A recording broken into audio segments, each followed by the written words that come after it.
بسم اللہ الرحمن الرحیم. السلام علیکم. کمیونیکیشن اسکل میں کبھی بہت سارے افراد کو کوئی بات سمجھانی ہوتی ہے تو اکثر مشکل ہوتا ہے. تو ایک طریقہ یہ بھی ہو جاتا ہے کسی کو بات سمجھانے کے لیے الگ الگ طریقے سے ہر انسان کے ذہن کے مطابق سمجھایا جائے اور پھر ان کو اتفاقی طور پہ اس کو ڈسکس کر لیا جائے.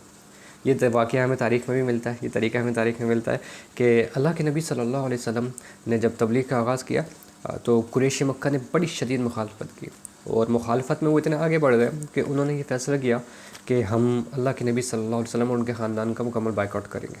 نہ ان سے ہم خرید و فروخت کریں گے، لین دین کے معاملات کریں گے، نہ ہی ان کے شادی بیاہ کریں گے. یہ بات بڑی تکلیف دیتی کیونکہ جو ہے روزگار کا ذریعہ اس وقت یہی تھا کہ آپس میں ایک دوسرے سے لین دین کیا کرتے تھے، بارٹر سسٹم تھا.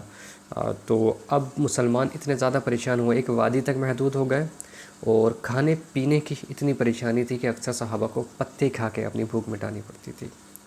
اب اس پورے معاملات، اس بائیکاٹ کی ایک کانٹریکٹ تحریر ہوا تھا ریٹن فارم کے اندر لکھ کر. قریش مکہ نے بڑے بڑے سرداروں کے دستخط لے لیے اور اس کو وہاں پہ لگا دیا، خانہ کعبہ میں لٹکا دیا. اب اللہ کی طرف سے یہ فیصلہ ہوا کہ اس پیپر پر، اس کانٹریکٹ پیپر پر دیمک لگ گئی. کسی کو پتہ نہیں لگا، وہ دیمک نے پیپر کھا لیا، صرف اللہ کا جو نام تھا وہ باقی رہا.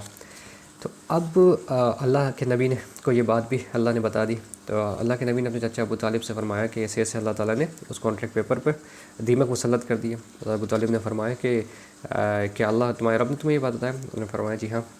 تو ابو طالب فرمانے لگے واللہ میں ابھی جا کر قریش کو یہ بات بتاتا ہوں. تو آپ قریش کے پاس گئے اور قریش سے فرمایا کہ میرے بھتیجے نے مجھے بتایا کہ ایسے ایسے اس کو پیپر کو دیمک نے چاٹ لیا ہے. تحریر لاؤ، اگر یہ بات سچ نکلی تو تمہیں ہمارا بائیکاٹ ختم کرنا ہوگا، اگر جھوٹ نکلی تو میں اپنے بھتیجے کو تمہارے حوالے کر دوں گا، جو تم چاہے اس کے ساتھ سلوک کرو. اچھا، قوم نے کہا ٹھیک ہے، ہم راضی ہیں. یہ بات طے ہو گئی. انہوں نے جب پیپر نکال کے دیکھا تو واقعی میں ویسے ہی تھا، اس کو دیمک کھا گئی تھی، ساری تحریر مٹ گئی تھی سوائے اللہ کے نام کے. اچھا، اب ان کو ماننے کے بجائے انہوں نے اور زیادہ بگڑ گئے، اور زیادہ ان کی سرکشی میں اضافہ ہو گیا. انہوں نے بولا نہیں، ہم تو نہیں مانتے اس بات کو.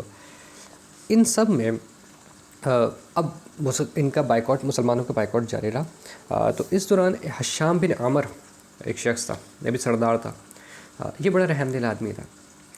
یہ کیا کرتا تھا کہ وہ ایک اونٹ کے اوپر کچھ کھانے پینے کے سامان لاد کر وادی کے قریب جا کے چھوڑ دیتے تھے. وہ اونٹ جاتا تھا، مسلمانوں کے بعد کچھ کھانے پینے کو ان کو مل جاتا تھا، کھا لیتے تھے. اب اس شخص نے سوچا کہ میں کب تک اپنے پاس سے کھلاتا رہوں گا، کوئی ایسی تدبیر ہونی چاہیے کہ بائیکاٹ اب ختم کر دینا چاہیے. تو یہ جو ہے سب سے پہلے اس نے ڈیسائیڈ کیا کہ یار میں ایک ساتھ اگر سب کو بولوں گا نا تو بگڑ جائیں گے، بڑا مشکل ہوگا میرے لیے فیصلہ کرنا.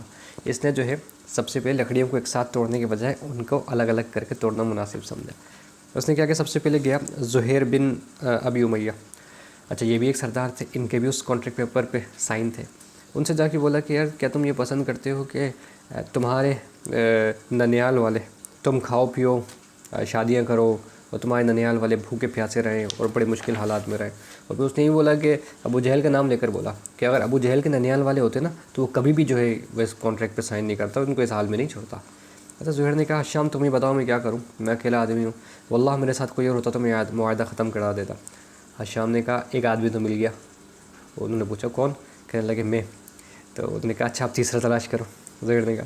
پھر اچھا شام گئے کہ ٹھیک ہے، مگر انہوں نے کہا کہ خیال رکھنا کسی کو یہ بات ڈسکس نہیں کرنا. پھر حشام بن عمر گئے مطعم بن عدی کی طرف. اچھا، یہ بھی بڑے دانا آدمی تھے، بڑے سمجھدار آدمی تھے، اور ان سے بھی فرمایا کہ مطعم کیا تم چاہتے ہو کہ بنو عبد مناف کے 2 قبائل فنا ہو جائیں، وہ بھی تمہارے سامنے جانتے بوجھتے؟ ظاہر ان کی حالت بڑی خراب تھی. ہوگا تو وہ کہنے لگے کہ میں اکیلا آدمی ہوں، کیا کر سکتا ہوں؟ حشام کہنے لگے کہ ایک آدمی تو مل گیا. پوچھا کون؟ فرمایا کہ میں. تو مطعم نے کہا کہ اچھا تیسرا تلاش کرو. کہا یہ کام بھی ہو چکا ہے. تو پوچھا کون ہے؟ بتایا زہیر بن ابی امیہ. تو مطعم نے کہا واہ چلو چوتھا ساتھی تلاش کرتے ہیں. حشام بن عمر ادھر سے اٹھا اور ابو الجنتری بن حشام کے پاس چلا گیا. اب حشام نے اسے بھی معاہدے کے مخاتمے پر راضی کر لیا. ابو الجنتری نے پرجوش انداز میں پوچھا کوئی ساتھ بھی ملا؟ تو انہوں نے کہا ہاں، زہیر بن ابی امیہ، مطعم بن عدی اور میں، ہم تینوں تمہارے ساتھ ہیں. ابو الجنتری کہنے لگا ٹھیک ہے، اب 5واں ساتھی ڈھونڈا. حشام بن عمر زمع بن اسود کے پاس گیا، ان سے بات چیت کی، عبد مناف کی قرابت داری، ان کا حق یاد دلایا. زمع بن اسود نے دریافت کیا جس بات کی تم دعوت دے رہے ہو کیا اس پر کوئی راضی بھی ہے؟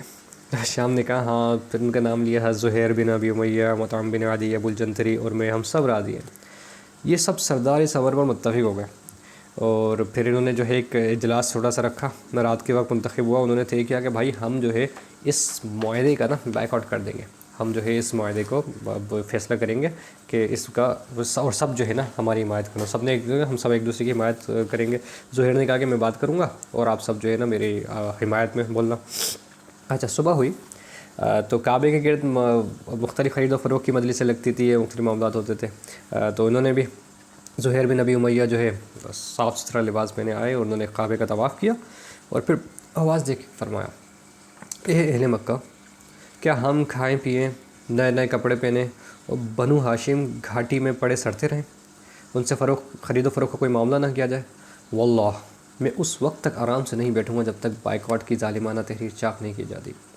اچھا ان سب کے ساتھ اس معاہدے میں جو ابو جہل جو شریک تھا، ابو جہل تو بڑا ہی ظالم و اللہ کے نبی کا سخت ترین دشمن تھا، اور اللہ کے نبی نے اس سے بڑی تکلیفیں پہنچائی اللہ کے نبی کو اس نے۔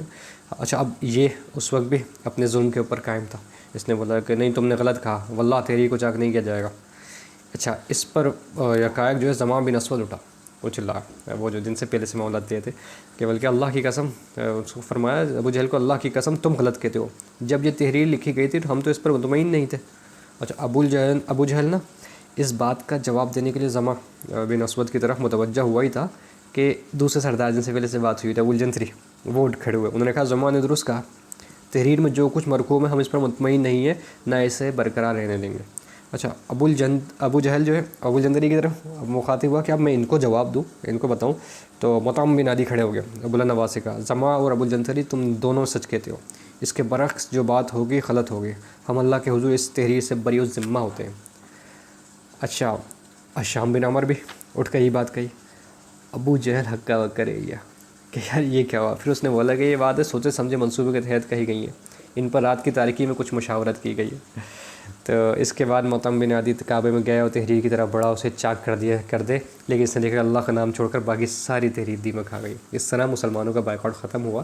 تو کتنی سمجھداری سے ایک معاملہ، جو اگر یہ سب جمع کرتے ہو، ابو جہل جو ہے مطلب کسی نہ کسی کو، اب ہر کوئی اکثر ایسا ہوتا ہے کہ کسی دوسرے سردار کے سامنے دبتا ہے انسان، بات نہیں کر پاتا، لیکن اگر پہلے سے طے کر لیا جائے، کمیونیکیشن اسکل کی ایک بڑی زبردست اسٹریٹجی ہے کہ کئی معاملات اکثر ہم ہوتے ہیں کہ جس کو ہم لابنگ بھی کہتے ہیں، کہ ہم ایک ساتھ کسی بات سب کو جمع کر کے کسی بات پہ متفق کرنا اکثر آسان نہیں ہوتا، تو بہتر یہ ہوتا ہے کہ الگ الگ رجا کے ہر ایک کا ذہن بنا لیا جائے، پھر ان کو ایک ساتھ بٹھا کر اس بات میں فیصلہ کیا جائے۔